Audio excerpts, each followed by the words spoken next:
All right, good evening, and thank you for joining me on Off the Court. The name is Wenson Mavoro. This is a dedicated basketball platform where we get to interact with different outstanding individuals in the game of basketball who are doing quite a lot to be able to promote the game on the African continent. And this evening, I'm privileged to be joined by one person when it comes to African basketball, but Zambia, I know, is a very special place, and I have to brag a little bit because I think before a lot of these other countries got to know who she is, we were among the privileged to be the first to interact with this special individual who came, contributed significantly to the growth of Zambian basketball, won championships here, represented the country, took the game to another level. And this is no other than Coach Liz Mills, who's joining us this evening. Coach Liz Mills, you are welcome to Off the Court, and thank you for making time. Oh, Wenson, thank you so much for that introduction. And you're right, Zambia still holds a very special place in my heart. And so I'm very happy to sit here and have a chat with you, not only about Zambian basketball, but African basketball. Yeah, so for those of you that may be wondering who Coach Liz Mills is, in case you missed the memo or probably started actively playing a lot of basketball after she left Zambia, I mean, your resume, Liz, is just too long for me to go through. But for the sake of those that are just joining us for the first time, just allow me to indicate that, Liz was the first or is the first female basketball head coach to lead the men's national team at the FIBA Continental Championship, first ever female head coach in the Basketball League Africa BAL, which obviously made its debut in 2022. Again, first female head coach of a men's club team in Morocco, consequently North Africa and the Middle East. So we're talking about impact and trailblazing beyond the African continent. Of course, again, Liz is the first female head coach in men's continental championship, that is AfroBasket, since the International Basketball Federation FIBA was founded in 1932. And of course, we know that it was Kenya that had the privilege to be coached by yourself. I talk about Zambia winning with Mateo Magic, winning with Heroes Basketball Club, also, taking reins at the helm of the national team at university level. So really, I've just left out quite a lot there. But for those of you that would like to learn more, you can follow Coach Liz on the social media platforms. I mean, her footprint is all over the internet with regards her outstanding work on the game of basketball. And we are privileged to be interacting and hosting you tonight, Liz. But just to kickstart the conversation rolling, you're among the few people, and I have to make mention that it takes courage to come from where you come from. I mean, Australia is not near. Okay, Australia is quite far from Zambia, from Africa at large, but you took the step to be able to come to Africa and, launch your basketball career, see what you can contribute to the beautiful game. And Zambia was among those countries. But before we get to the Zambian chapter, just briefly describe to us your basketball journey on the African continent. What really attracted you to come to Africa? Well, everybody knows, well, the people who know us knows that I'm a twin, and everybody knows Vic. There's never just me, there's always double trouble. So my sister and I, we finished our university degrees and we thought, let's go around the world just before we start our professional careers. And we both had a passion for Africa. We both had a passion for politics. We both had a passion for sport and travel. And so it seemed natural for us to end our around the world trip in Zambia, where we volunteered in Monze with youth impacted by HIV/AIDS and working with them to promote healthier lifestyle choices. And we fell in love with Monze and Zambians and the culture of the country, the natural beauty of it as well. And we kept returning every year to Zambia. And then eventually, one time in Lusaka, a good friend of mine said, why don't you come and watch the preseason opening tournament of the Men's Super League? So this was back in 2011. And I was like, sure, why not? I'll watch some games. And that's when I first became aware of, all the different teams, NAPSA, Magic, UNZA, and obviously Heroes Play United. And so for us, Vic and I, we went and watched that. We were really impressed. And I said to myself, you know what, I would love to coach here. And as an Australian, I had the reputation of our country behind us in terms of basketball in Australia is recognized globally and very well respected. And so as a female coach, you don't often think, hey, I'm going to coach a men's team. But I hadn't at that stage had the opportunity to watch the women play in Lusaka at all. And so watching Heroes play, they finished middle of the pack in the preseason tournament. I was like, this team has a lot of potential. And I saw Matero, I saw Unza, and I was like, I'm not going to take a top tier team. I want to work with a team that is only going up. And at the time, they had some really great players as well. And so I approached Maziko Piri, who was basically the head of the club at the time, and said, can I have a guest coaching spot with the team? And that guest coaching spot ended up being a whole training session, and being invited back to work with the team. And you know the rest. We ended up, making it through to the playoffs. We beat Unza in the semifinals, and then we beat Matero in the finals. And to this day, that is still my proudest championship at the club level.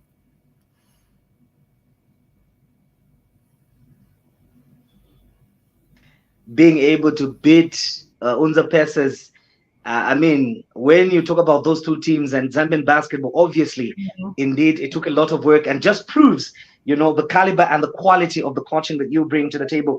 But quickly, Liz, one of the things that I want us to talk about, and predominantly maybe, the focus of this conversation, is the Basketball League Africa. But before I get into that, we've got Frank Theo Daniel Chancer, who's watching us, and he says, Valizi Vakule Kafie. Okay, so I wish I could translate that correctly. Not good anymore. Obviously. In fact, this is Bemba, and I also struggle to speak a little bit of Bemba. But I can tell you that what Daniel is trying to say here is basically just acknowledging the hard work and the results that speak for themselves with regards to your basketball journey and input on the African continent. So Daniel is throwing some flowers here and giving props. And we've got Matthew Milanzi that is watching us here. Matthew, we welcome you. And those of you that are joining us, please let us know where you're watching from. And Coach Liz is here to interact with you as well. So be at liberty to forward your questions or your comments. Now, coming back to the issue of the Basketball League Africa, Liz, this tournament presents a very huge opportunity, that we cannot ignore. And one of the things that I have asked a lot of people that I've interacted with on this forum is basically to get their thoughts based on what they know, the insight they have on Zambian basketball. And how do you think Zambia as a country can leverage on the Basketball League Africa, the opportunity that it brings? Oh, look, there's so many opportunities attached to just participating in the BAL. And I see that with, especially the new teams. So last year this season, I worked with ABC fighters from Cote d'Ivoire, and it was their first time in the BAL. And so the level of exposure that this brings the team, not only the coaching staff, the players, the organization, the brand awareness. And so the further along you make playoffs, people start wanting to invest not only in your team, but in basketball in the country. So if I'm looking at this from a Zambian perspective, I look like Manali Suns are about to head into the first round of the qualifiers. And it's not a matter of thinking I want to do better than Unza and Magic. It's how can I learn from what Unza and Magic have done at this level, and capitalizing not only on what they did well, but making sure they don't make the same mistakes. And I would personally love to see a Zambian team in there. But then this taps into how serious are they taking it? How much investment are they willing to put in? Because at the end of the day, you're going to lose money the first season that you're in the BAL. But being there multiple times, it's the patience that's required. And I find that in a lot of these other countries that aren't qualifying yet, they're not willing to put the investment in, or they're not willing to be patient. And so for me, the opportunities in terms of like I've said, exposure, investment, infrastructure, they all follow each other. And so I really hope to see Manali Suns capitalize on that. And hopefully we see them qualify for, this year's BAL, well, next year's BAL, I should say. You've talked about something very, very important, the issue of teams speaking to each other, Liz. Mm-hmm. How How significant is this? I'd like you to elaborate a little bit further on that. Is that what you have seen in other places where you've been? Talk about Cameroon, talk about Rwanda, talk about all these other countries where you have had the opportunity to be able to be involved in basketball actively. Is this what you have seen? The issue of teams talking to each other, learning from those that have walked the path. I think it's absolutely crucial. Look, when I was in Cote d'Ivoire, all the clubs kind of come together to support your team, and be that in terms of helping, practice games. Like we're currently Bangui Sporting Club. Yes, we're Central African Republic, but we're in Cameroon and we're playing Kaji Sports Academy, who aren't in the BAL, but they're actively helping us basically by giving us friendlies in the lead up to these games. And I know that they are also playing against FAP, who are the Cameroon team that we're going to be going up against. So when, the different clubs in your country can help you push to prepare, that's a sign of unity. I think the mistake that UNZA made in the 2019 BAL qualifiers when I was with Patriots in Rwanda was they created a super team. And I see this a lot. It's not about creating a super team. It's about having a stable core.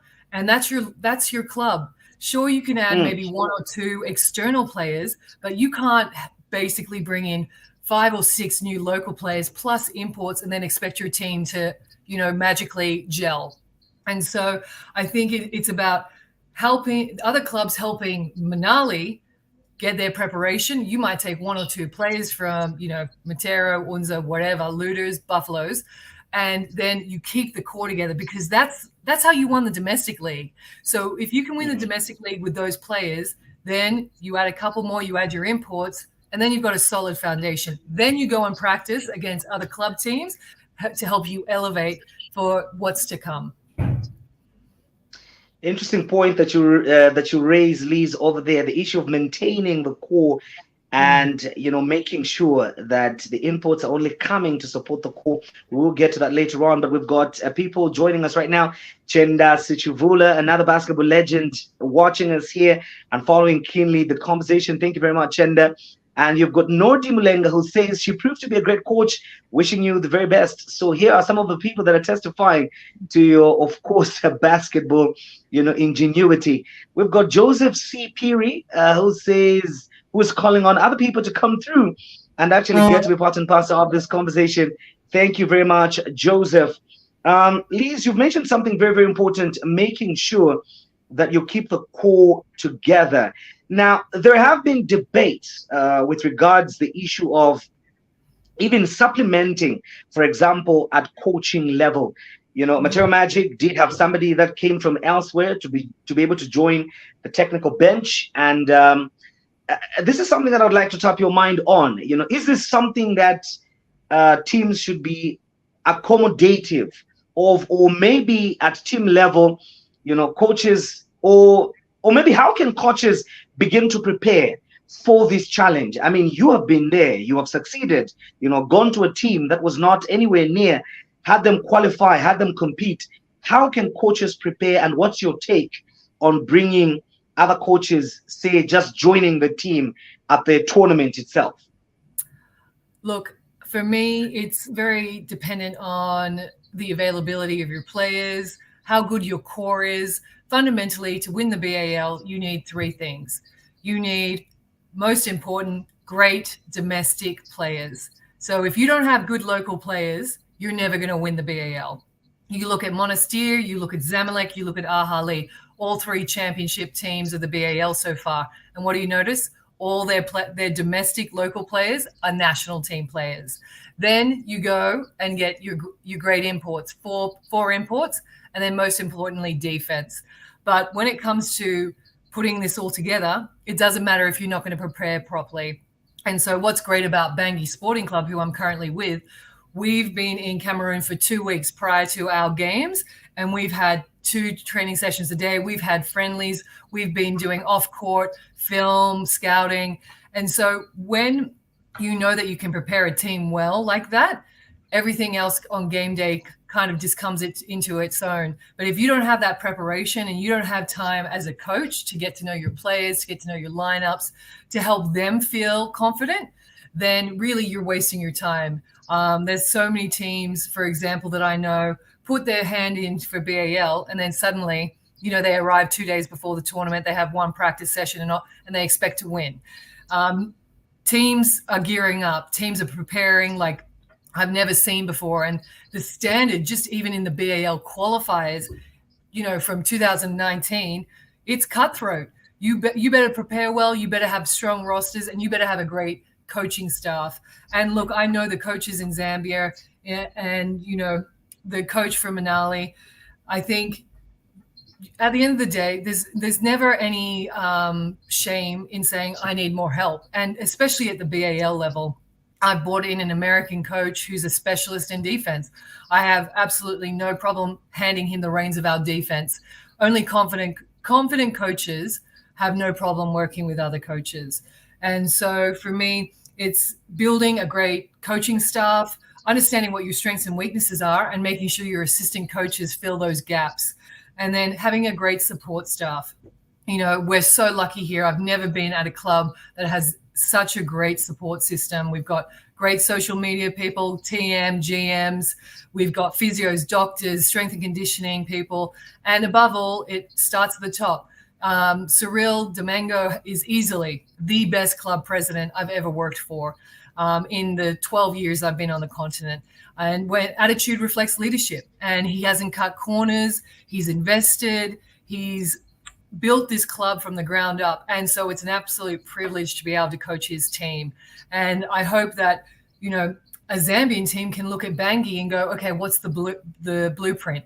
How do we do what they're doing? And I know even at the BAL level, there are going to be clubs that want to mimic what Cyril has done here at Bangui. Interesting submission, Liz, over there. But for me, most striking is the fact that you mentioned that only a confident coach doesn't have a problem to be able to interact and bring on board other coaches, because at the end of the day, learning from each other is what leads to winning. A very, very important takeaway from me over there, Liz. But let me now draw your attention to Zambian basketball. Obviously, I'm so happy that I'm talking to somebody who's been here and will understand most of the things that we can talk about with regards Zambian basketball. Now, one of the things that I had the privilege of interacting with somebody who has a little bit of knowledge with regards Zambian basketball, but their observation, Liz, was that generally the talent is here. Okay, right now there's been an improvement with regards size, and however, the observation was at guard position is where we need to sort of improve with regards efficiency, and just being able to have guards that can contribute effectively. Now, I asked this on the premise that I did notice that cleverly in the last BAL outing, you put a move that surprised all of us that were watching from the stands, like, oh, okay, how did Liz do that? You brought in is it the Egyptian or Tunisian point guard? That just gelled in the team, at guard position, and the man just showed leadership and was a valuable contribution to the team. And all of us that were watching from outside were like, okay, Liz Mills did her thing. She knows what she's doing, So talking about that, looking at the guard position in Zambia, do you think a lot needs to be done, or we are okay where we are? Oh, look, talking about Omar Abada, the Tunisian that we were able to bring in, Omar is the best point guard in Africa. And I'm glad that you mentioned him, because I think so often, especially young players in Africa, are too busy looking up to, the Chris Pauls, the Russell Westbrooks, the Kyrie Irvings of this world, without actually understanding that there's role models in Africa that they can be looking up to. Omar's got 2 AfroBasket championships to his name. He's only 28, 29. He's been to World Cups. And he's, like you said, his leadership is exceptional. So for me, I'm glad you brought him up. Now, in terms of guard play, I actually think we strip it back further than that. For me, the last time I was in Zambia was 2017. And I've continued to watch from afar in terms of, BAL qualifications. I watched the AfroCan qualifications recently that were in Zimbabwe. I've watched them, go back to AfroBasket qualifiers. And what continues to disappoint me the most about Zambia is, and I hate saying this, is how stagnant the development of the game has been, not just from a guard position, but from 1 through to 5, and the coaching. For me, I'm disappointed in terms of the inability of these teams to run offense, to run defensive schemes, and to a degree where I would actually say you need to get rid of the old guard. The old players who, you've got players in that team who can't even make a left-hand layup, let alone dribble the ball with their left hand. You've got players in that team who refuse to run set offenses. And so it's time to cut the cord on that. They might have been great back in the day or whatever it was, but it's time to look at the younger players who want to be coached, who want to run offenses, who want to run defensive schemes, who have a completely open mind, who are coachable. That's fundamentally where I think Zambian basketball needs to go. Instead of, thinking about the senior teams, let's get under 16s, let's get under 18s, let's get under 20s and start developing the next generation, because it's become abundantly clear that, the 30-plus-year-olds playing in the national team, and there are exceptions, I'm talking very generally, there are exceptions who are actually dragging the game down. And so, what I'm most excited about Manali is that they're playing a better brand of basketball. And I'm hoping to see the coaches, where are the young coaches? Where are the ones who are continuing to develop these great young talent that we're seeing in Zambia? Because those are the ones who I think should be helming these national teams at the junior level and therefore progressing with them. Now, to respond specifically to your guard question, I think, especially in the Eastern Conference, which is a little bit weaker than the West, just because of, South and East, smaller players, less athletic. I think you're talking about Quinton here. I agree what Quinton says. Yes, we need to develop point guards in particular who can run offenses, who can lead defenses, who can facilitate, and, better decision-making in terms of our guards. But fundamentally also a problem all across Africa is defense. If you have guards who care more about how many points they score, how many assists they have, and they have no care or desire about their defensive stops, defensive possessions, then that fundamentally, it doesn't matter how good you are. And that's led by a coach. If a coach doesn't value defense, what are you going to do? Because then you as a player are just following what your coach is saying. You've talked about the issue of strengthening the coaching or including the young coaches, those that are emerging and learning, coming up with new ideas to be able to propel the game forward. And to that, one fundamental thing that I know applies generally to everything in life is that, you can only teach what you know. You can't teach what you do not know. Mm-hmm. How important is it, for these coaches? How should they also begin to prepare to always have an edge, to bring up these players? And with this, I would like maybe to also let us in on some of the things that you have to do as a coach, Liz Mills, to be able to grow, develop, learn new things. What can the young coaches that are watching us right now, that are coming up, that have the potential to change Zambian basketball, should be doing? What should they be exposing themselves to? Great question, Wedson. So everybody knows that the last time I was in Zambia in 2017, we failed to qualify for AfroBasket. And I took that loss incredibly badly. I went back to Australia and really thought about not coaching anymore. And then when I was able to, get over myself, basically, it was about, okay, well, where did I go wrong? Where do I need to develop as a coach? Because fundamentally, I'd spent 5-6 years in Zambia and I had grown comfortable. And so the absolute worst thing you can do as a coach is be comfortable. That means you stop learning. That means you stop growing. You think you're top of the world. And so without that loss, I wouldn't be the coach I am today, because I had to look in the mirror and say, well, where do I take accountability? And part of that was understanding, how can I develop more as a coach? And that turned into me taking sports basketball analytics courses, scouting courses, EuroLeague courses. I continued to develop. I'd sit in any coaching course possible. I'd sit down with coaches in Australia. I'd sit down with coaches in Africa and one-on-one and be like, how can I learn from you? How can I develop from you? Because too often as coaches, and I see it definitely across Africa, is we hold on to our knowledge because we think it's our competitive advantage rather than learning and growing together and elevating each other. At the end of the day, we rise by lifting others. And so for the young coaches out there, it's about putting yourself in positions, be that volunteering to work with a coach that you admire. And there's plenty of great coaches in Zambia. Cuthbert Tembo is one of them that I know has developed a lot of other coaches under him. You've got Paul Mwalia and, Martin Muchenda. These are great coaches within the country who continue to lead the way. But it's also put your hand up and volunteer to coach with them. And I think there's so many other great young coaches out there that you can, 6 years away, there's probably a lot of other coaches that you can learn from too.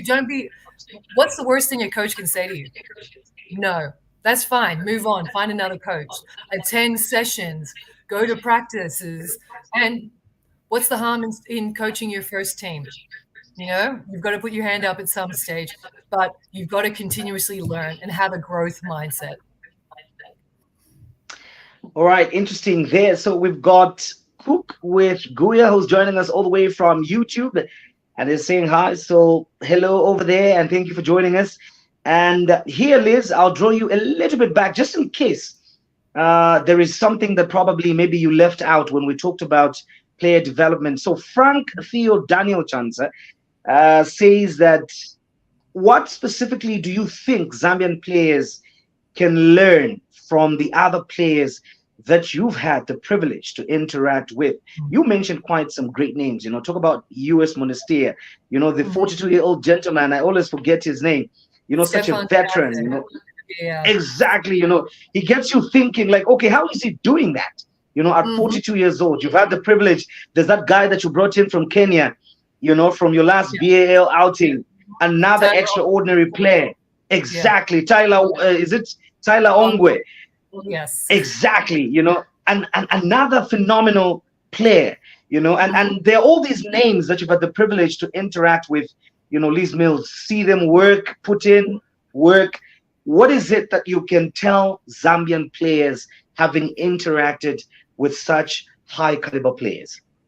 For me, obviously, Stefan Konate from Cote d'Ivoire is an African legend. Omar Abada, Tyler Ongwe, Abdullahi Haruna, who I've worked with at ASL and ABC Fighters. And currently at Bangui, I've got Max Kugeri, who anybody who's watched the Central African Republic national team will know exactly who I'm talking about. So I love working with these veterans because not only do they provide great leadership, but they teach everybody how to be a pro. And I think in some African countries, they don't necessarily have the access to these kind of professional athletes. And so, if I talk about Stefan Konate, 42, turned 43 this year, he looked after his body like no one I've ever seen before. In terms of prehab, there's warm up, there's cool down, there's strength and conditioning. It's how he trains. He's so efficient on the floor. And instead of wasting excess energy, he reads the game. And I think this is where, especially in Zambia, the older players are still, basically trying to play like they were when they were in their 20s, not understanding that they should have the basketball knowledge to be able to work more efficiently.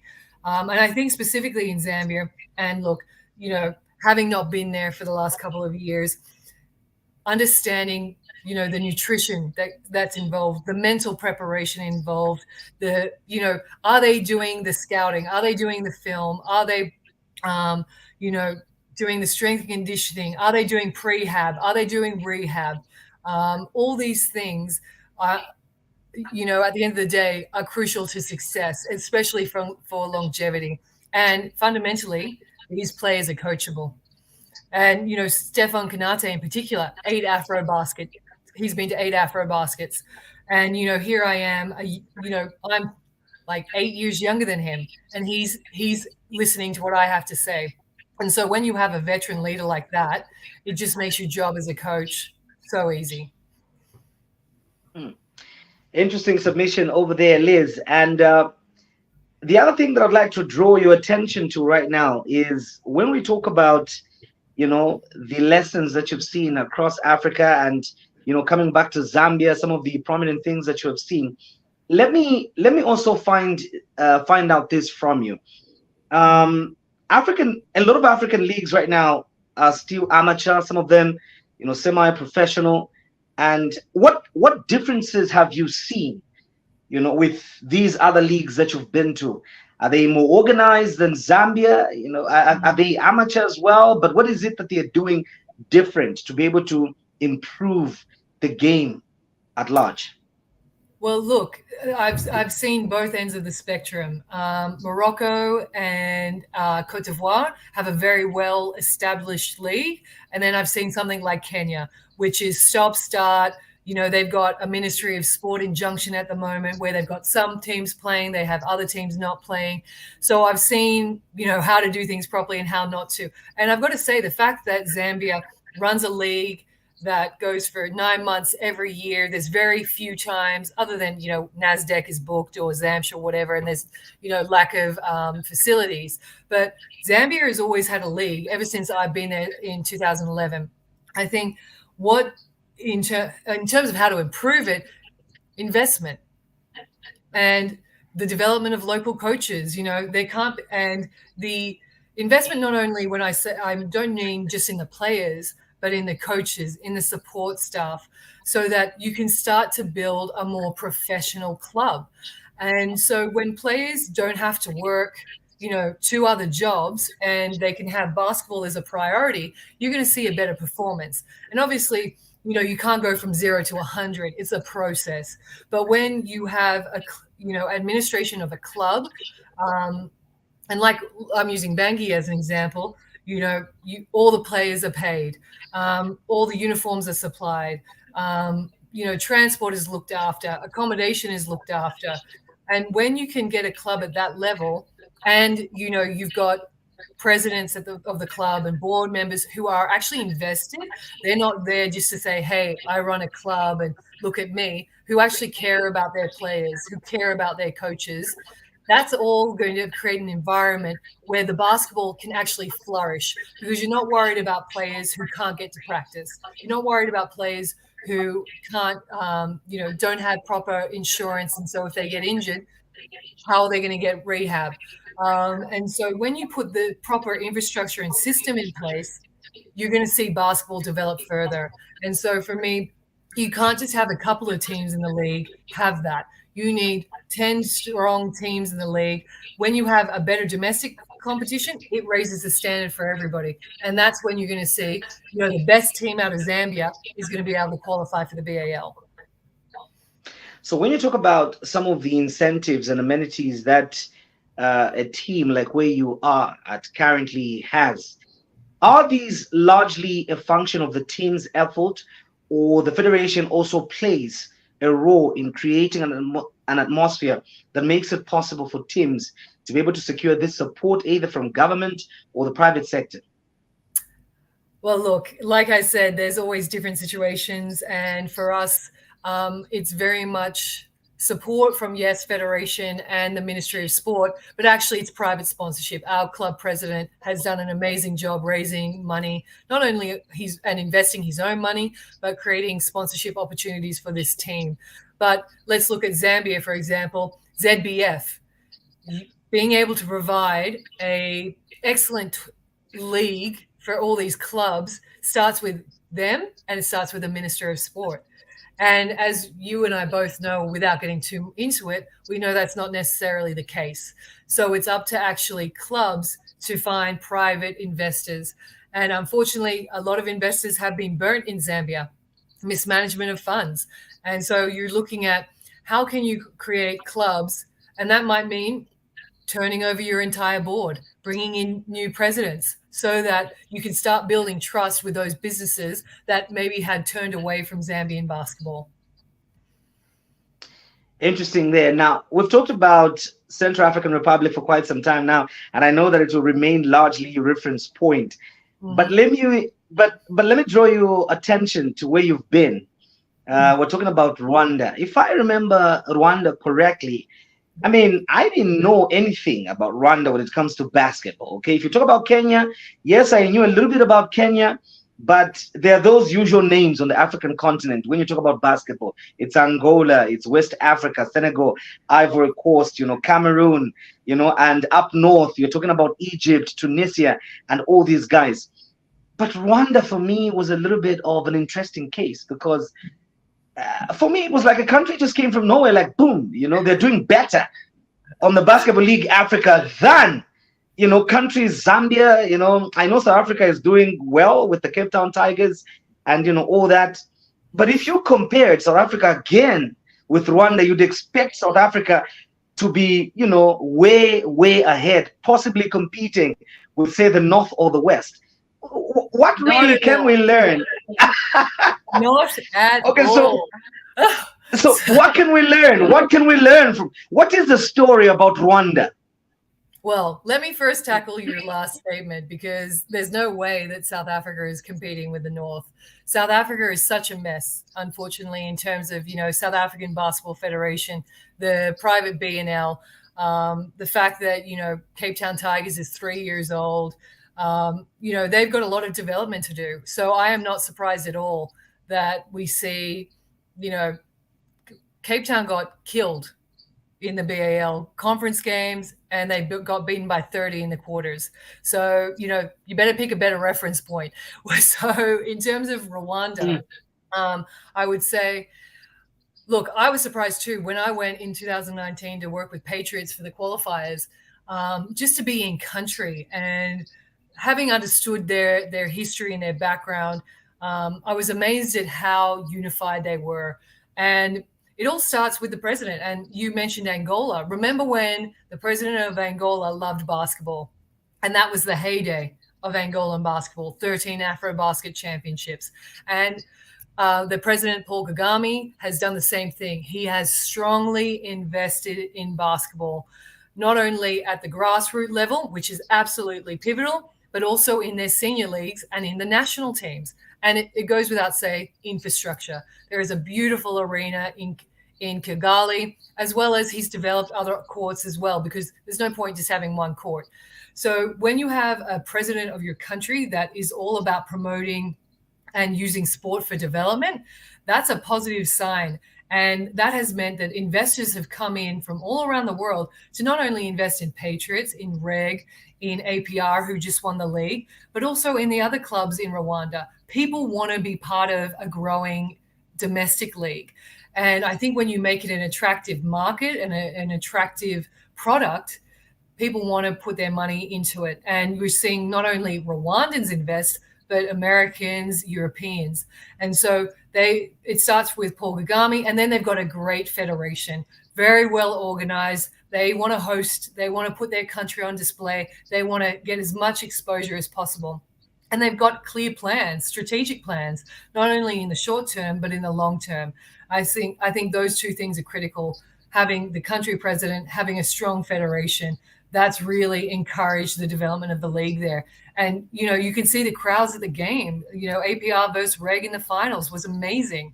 And so I think I would love to see that in Zambia or Kenya. And once we get all those domestic leagues, look at Europe, for example, ACB in Spain, Pro A in France, VTB in Russia. Imagine if we could have great domestic leagues and then the BAL sits on top of it. It just gets better and better.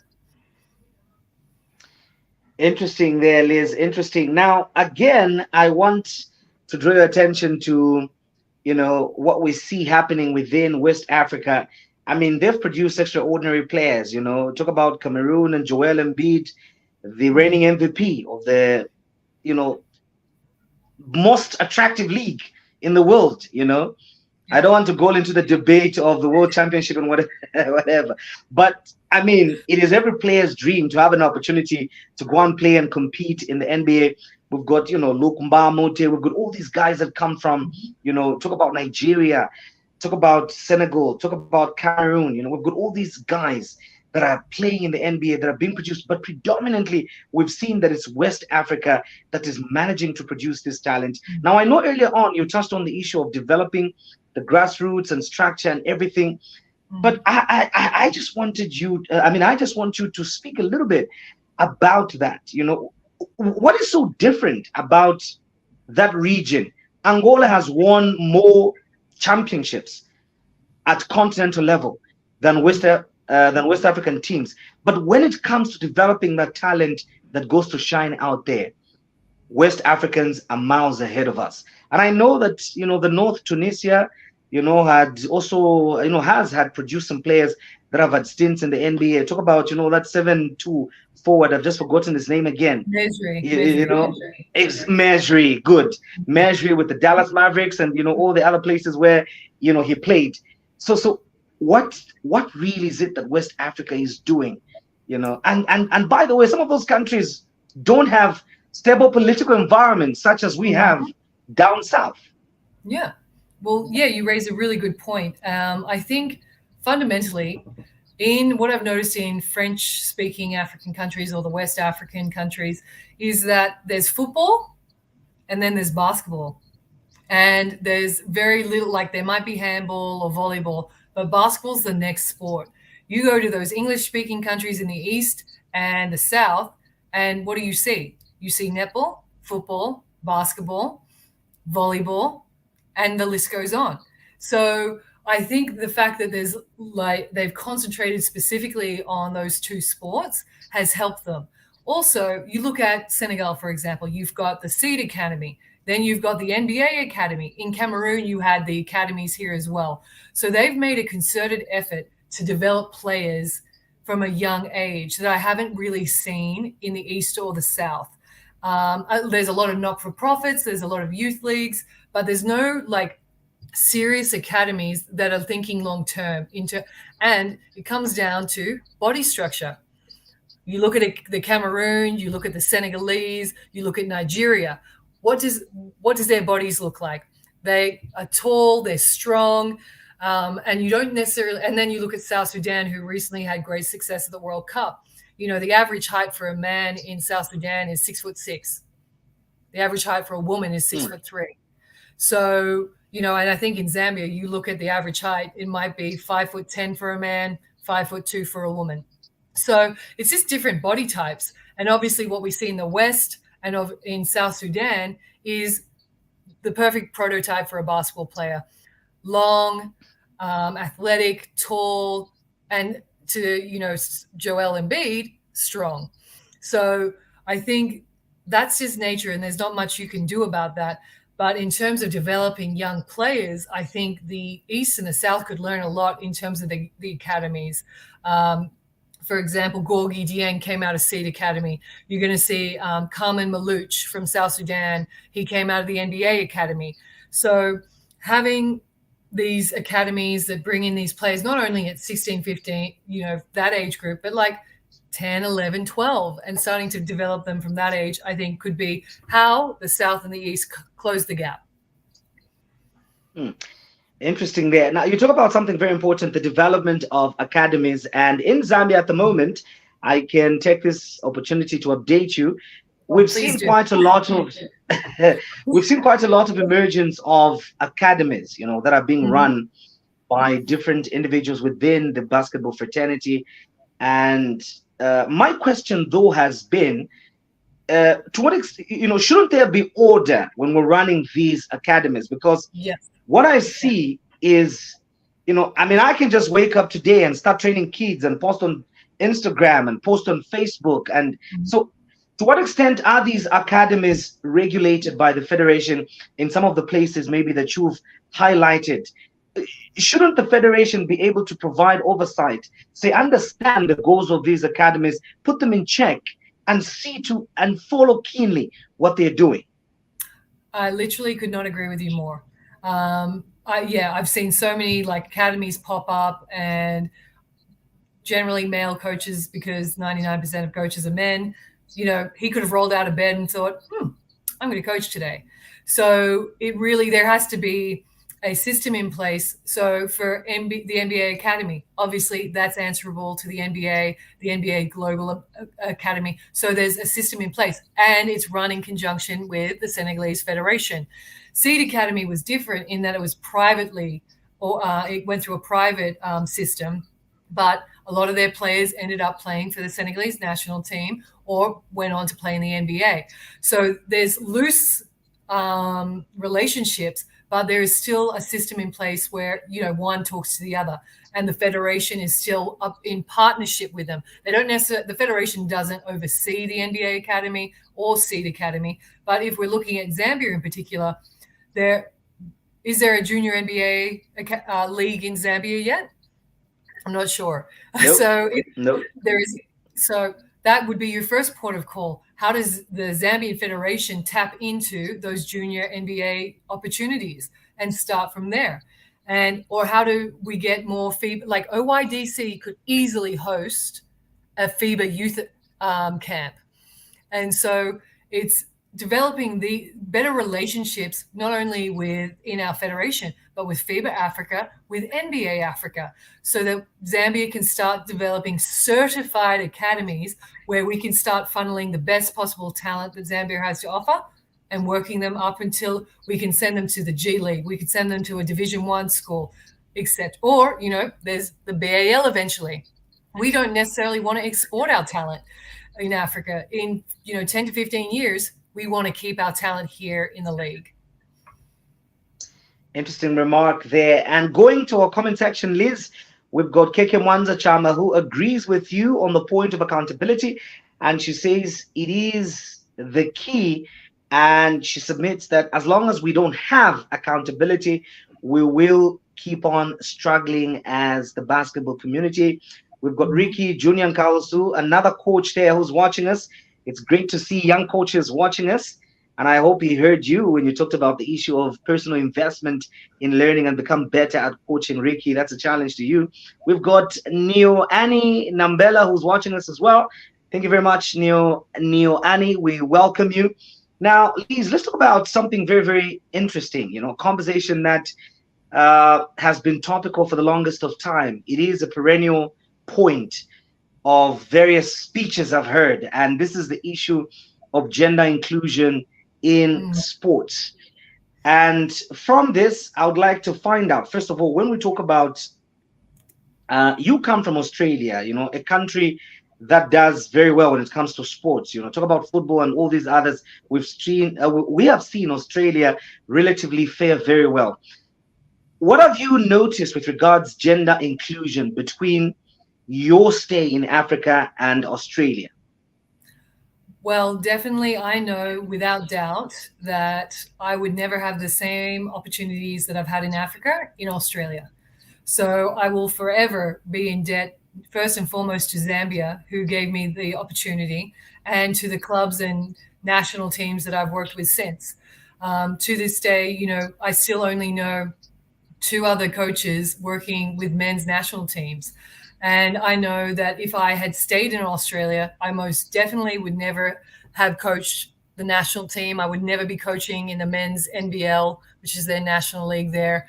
And so I think what's beautiful about Africa is that they didn't see my gender.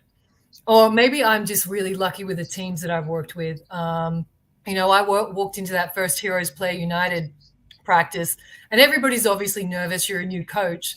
But as soon as they understood that I knew what I was doing, they couldn't care less. And it's the same thing with all the other clubs and national teams I've worked with. And so when you have players, when you have club presidents who are all about, can I get the best coach in this role? And you're not being pigeonholed as a woman to only work with children, especially girls or women, the opportunities just are abundant. But I know in Australia, and generally speaking, and look, it does happen in Africa, it does happen in Europe, it happens in the US, it happens in Australia. Basketball as a sport is macho. It's a boys' club through and through. And we've got so many areas that we need to develop in terms of greater accountability when it comes to gender equality. And I think it starts with, the narrative early. We need to see female coaches working with boys. We need to see female coaches in head coaching roles. We need to, change the narrative of what does a great coach look like without including gender, because gender has no role when you're coaching.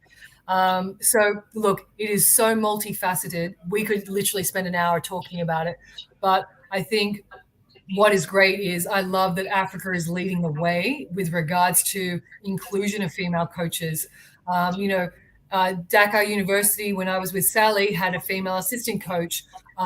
Coach Rena Wakama just won the women's Afro basket with Nigeria, and she was the first female head coach to do that. So, there are great positive stories coming out of it. And we just need to continue to push and discuss this narrative so that we not only encourage girls to take up coaching, but the female coaches who are currently there to continue to do so, because it is such a harrowing journey that it really plays a toll on you physically, mentally, emotionally, that it's tough to keep going at times. And so I ask those female coaches who are very on the similar journey with me to stay, because you never know who you're inspiring. And one day it's going to be worth it. It will be worth it, all the hardship.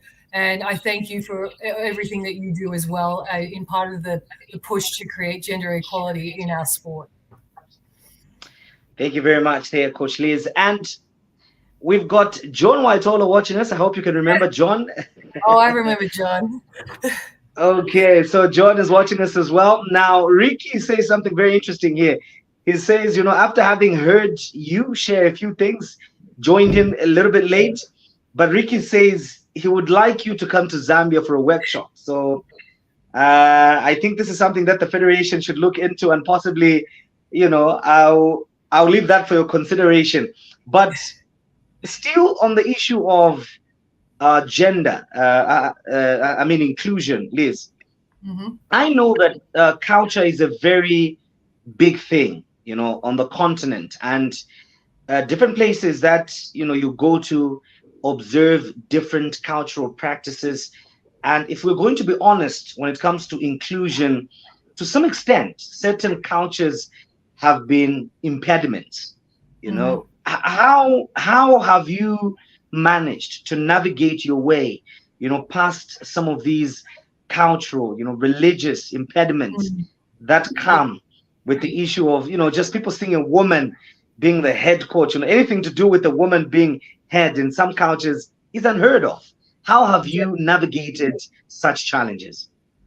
Well, look, the biggest culture shock for me was religion in Africa.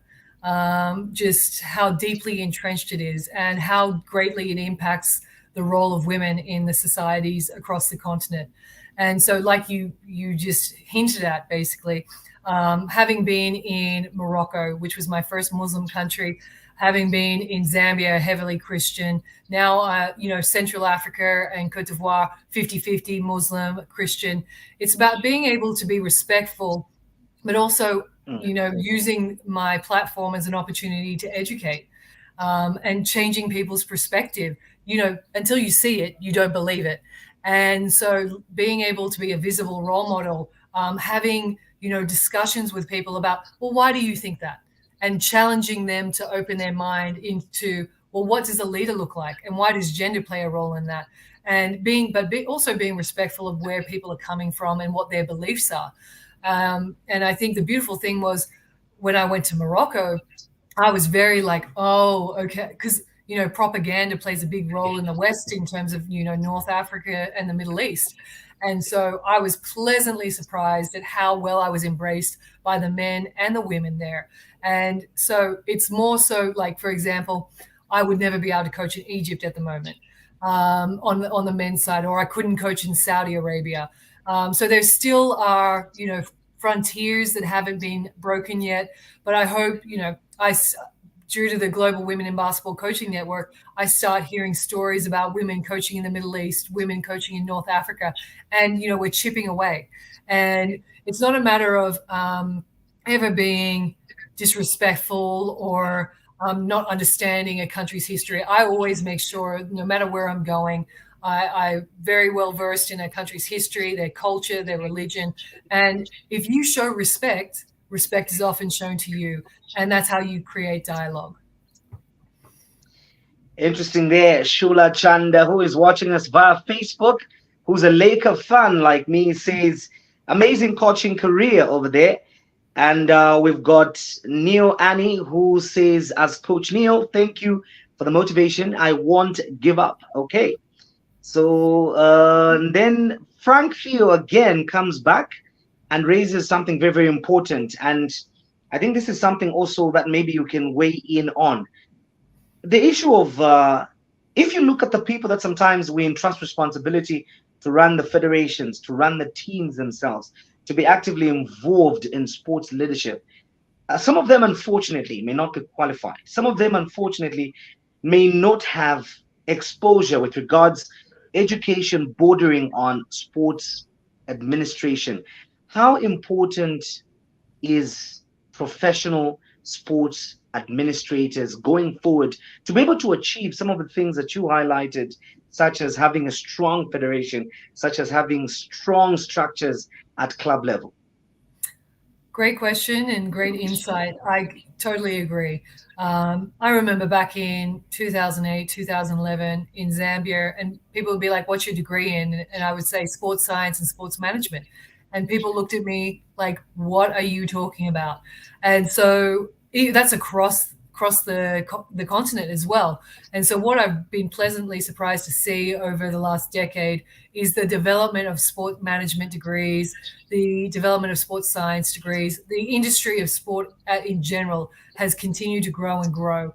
And so can we forgive in the last 10 years the fact that we don't have necessarily qualified people sitting at the federation or club level who understand how to manage these teams? Yes. But now in the future decade, it's inexcusable. We now have an educated group of 30, 40-year-olds who can take on the reins of these organizations. But it doesn't necessarily have to be sports management. You could be, I look at some of these other presidents that I've worked with or other presidents that I deeply admire, and they came in working for massive international organizations. So they've had experience on an international level and are bringing that back to Africa. And they understand transparency. They understand the importance of processes and structures in place. They understand in terms of creating long-term, short-term, and medium-term goals. They're not in there for the quick success. And so I think over the next decade, you're really going to see an improvement at the club and federation level when we see these young people get to have an opportunity to run them. But it also comes down to diversity. How many of these clubs or federations are predominantly run by men? And when you lack diversity in terms of age, gender, race, you're limiting your scope of perspective. And so, you look at the Botswanan Federation, have a female president. I think she's the only one in Africa. So you've got to add the different insight into the management of your club and federation in order to maximize the potential of your team. Interesting there, Liz. Interesting there. Now, before we get to conclude our conversation this evening, you mentioned something very, very important. You referred to a network that I believe is a creation of yourself and Vic. And I don't even know if Vic is watching us here, But anyway, wherever she is. It's 6 a.m. in Australia, so she's probably not 6 a.m. in Australia. Okay. So probably she'll be able to watch this back. And good morning, Vic. Okay, so you talked about something very, very important. The Global Women in Basketball Coaching Network. An organization that was founded by yourself and your twin sister. And this is very, very important, creating linkages for women, to be able to interface, exchange notes, encourage each other, but most importantly, drive the narrative and break some of these gender barriers. Just let us in a little bit into what this network is. There are some female coaches that are watching us right now that are, keenly would like to know how can they be part of this network? What are the benefits of being part of this network? Well, thanks, Wenson, for bringing this up. For me, this is a project that I'm very passionate about. after the success of the Kenyan men's national team, qualifying for Afro after the first time in 28 years, I became the first woman to ever coach at a continental championship. And what I came to realize is I had so many female coaches within the FIBA ecosystem all around the world reach out to me saying, Becky Hammond's great, but she's coaching as an assistant in the NBA. The WNBA is also such a different system. But having a role model within the FIBA ecosystem, a coach that they could relate to because they're coaching in a FIBA ecosystem, really touched a nerve for me. Because at times, especially, leading up to 2021, I felt like I was on an island. I felt like there was no one to look up to. There was no one I could go to for advice because no one was doing what I was doing. And I never wanted any other coach to have that, female coach to have that feeling. And so I sat down with Vic and said, well, how can we create a network where we can connect all these female coaches? And so that's how the Global Women in Basketball Coaching Network was created. Now we've got a platform on Facebook. You can put the network in there and request to join. But the ultimate aim of the network is to engage, educate, and empower women and female coaches to success. And instead of us trying to be part of the boys club, we created our own girls club. It's a safe environment where we can grow and learn and develop together. Because so often as females, we might be the only woman in the room. And that can be intimidating for a lot of other women, especially young coaches. And so you can come into the network, tap in. We've got over 600 members all around the world. You can tap in and ask us a question, and you're going to have coaches from all around the world come in and help you with whatever you're looking to tackle. And it's a safe environment where we can talk about issues that only female coaches face. And so I cannot stress this enough. It is open to female coaches, no matter if you have no coaching experience to you're an elite coach. Everybody's welcome. No question is too small. No question is too big. You can definitely rely on the network to help you grow and develop as a coach. Interesting there. Now, Liz, before I let you go and before we close the show, allow me to just get to Ricky, who has a question. Now, I know that you extensively labored on this when we talk about player comparison with regards behavior. Now, there's a whole lot that we've seen, and you did take time to share quite a lot with regards the behavior of important and seasoned guys, like the Ivorian man, who can really shoot lights out and provide that on-the-floor leadership. And, you talked about how he takes care of his body, how he behaves and everything.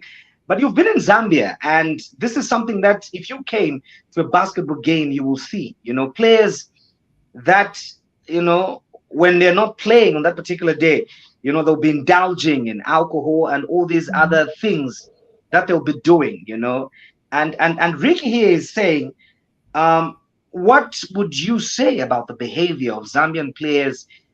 Is it similar? Do you see players who lose a game and immediately go and grab a beer and start drinking at the facility in plain sight of the coaches and everybody else?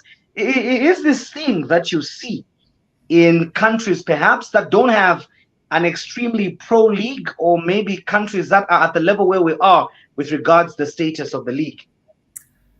Yeah, great question, Ricky. In Morocco and Cote d'Ivoire, I did not see that at all. And, some of these players aren't getting paid to be there. Some are, some, are only getting small stipends. And so it's how professional do you want to be? And do you need external motivation to be a professional? So it's all about your personal standard, but it also is a reflection of your coach, your president, whatever it may be, the people in leadership. Are you setting the tone? Are you setting the standard that your players are going to follow? Attitude reflects leadership. And so, yeah, I'm not surprised to hear that that's still going on in Zambia. For example, I never once saw Stephen Kanate with a beer. Obviously, I'm never with him 24/7, but he understands that he has a job to do and he's a role model. So he would never allow the the rookies, the younger players in our team to ever see him like that. And during the season, he barely drinks. Off season, he gets to do whatever he wants, but he wants to be a professional, and that doesn't require money. Being a pro is how you set a standard. And for him, not even him, like all the players in ABC, I never saw any of them go out and gets right after a game, drink or anything like that. They took their job in the team very seriously, and that's a reflection of your coaching staff and the management. And so it's disappointing to hear that that's still happening in Zambia, and that's pegs back to my earlier comment. At the end of the day, the old guard needs to go, and you need to see a new crop of players come in and lead the way.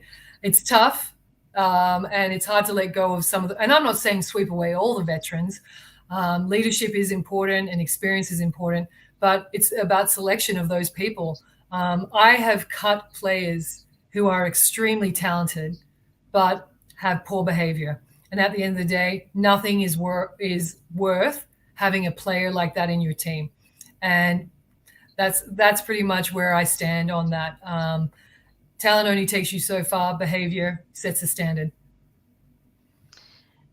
Interesting submission again, Liz, over there. But you see, I've had conversations, and when you talk about bringing in, new blood, with fresh ideas, with fresh energy, and all, again, there's some young players, that I have seen. They can't play a game, unless they get some extra motivation, unless they do certain things, unless they take certain herbs, unless they do certain things. Okay. Anyway, I'm just trying to be diplomatic here, but you know what I mean, Liz. Yeah. Exactly. We've seen young players, and I've directly spoken to coaches, some of them who are my contemporaries. Why are you allowing these kids, to be doing this? Why are you allowing these guys to be behaving in this manner? And some of the responses I've got from the coaches themselves is, look, we don't pay them. They voluntarily come here, offer a service, play the game of basketball. They've got life out there, and we don't pay them anything. So we can only control them to a certain extent. Mm-hmm. What would be your take on that? Yeah, look, great insight. And you look at those younger players, who are their role models? It's the older players. And so they're a reflection of those players. And so for me, I'm not surprised. But yeah, to your point in terms of coaches, well, it's about creating an environment where you're setting a standard. And if you don't live to that standard, you can't be part of our team. And letting go of players who don't fit that standard. Now, obviously, I've coached players who are talking about what you're saying, like certain things off the court. They might like to drink, they might like to party, but that never impacts their performance. And they do that in private because they understand their role models. And they understand that when it comes to, they're not going to stick around at Zamshore or NASDAQ and get drunk near the court. They're not going to go and party where the young kids are going. That's the standard that we're setting. We're saying, you're a role model. If we hear about these behaviors, regardless of if you're getting paid or not, there's the door. And I think maybe coaches in Zambia don't have that courage to do that. I will lose games. I will lose a championship because it's not about winning or losing. It's about developing players as people. That is so much more important than anything we do in terms of X's and O's. So I stress this especially to the young coaches. You want to, as a leader of your team, from day one, first day of preseason, these are our standards. And if you cannot live up to these standards, this isn't the team for you. And you'll be surprised how well your team plays when you don't have those kind of players who are like that in your team. Interesting take over there, Liz. And thank you very much for joining me on Off the Court today. And of course, we're looking at the inclusion of basketball on the African continent. Now, I know that there's a lot that people obviously would like to, come up with and contribute. But either ways, Liz, thank you very much for making time. I know it's not easy. You've got a whole lot to do. But Thank you very much. We will keep chatting. We will call on you again just to be able to provide some perspective and encourage and motivate some people. Going back to Ricky's request, Ricky wants you to come to Zambia and do a workshop. So please put that on your cards and see how that can be worked out. But all in all, from me, Winston Mavoro, thank you very much and enjoy the rest of your evening. And of course, like I said, we will come to you, Liz, again. Wedson, thank you so much for having me. Thank you, everybody who tuned in. Appreciate anybody. Like, I still have a lot of love for Zambia. My sister and I are planning to come back next year, so maybe I'll be able to run a workshop. I'm still in touch with a lot of the former players. Shout out to Chongo, who, you know, I speak to every couple of weeks and has been a huge supporter of my career since I've left Zambia. So Zambia is, whenever anybody asks me where my favorite place in Africa is, I always say Zambia without hesitation. And so, you know, Vic and I look forward to coming back next year. And thank you for all the support. And Wedson, thank you for creating a platform like this. It's so important to create dialogue and we can learn from each other. And my ultimate goal would to see Zambia be in the BAL and to qualify for AfroBasket. And I would love to see that day soon. Yeah, we hope that day will come very soon. So, Coach Liz, thank you very much. And from me, Winston Mavoro, obviously, whatever questions or comments you can have, please feel free to drop them in the comment section. And when Coach Liz has time, she will be able to answer you and, you know, share with you some information that you may need. And thank you very much once again for joining me on this particular episode. This week, I will again have another interesting discussion that will be focusing on player behavior on and off the court. Right now, I'll not tell you who my guest will be, but it is an episode that you do not want to miss. Therefore, see you next time, and thank you for joining me.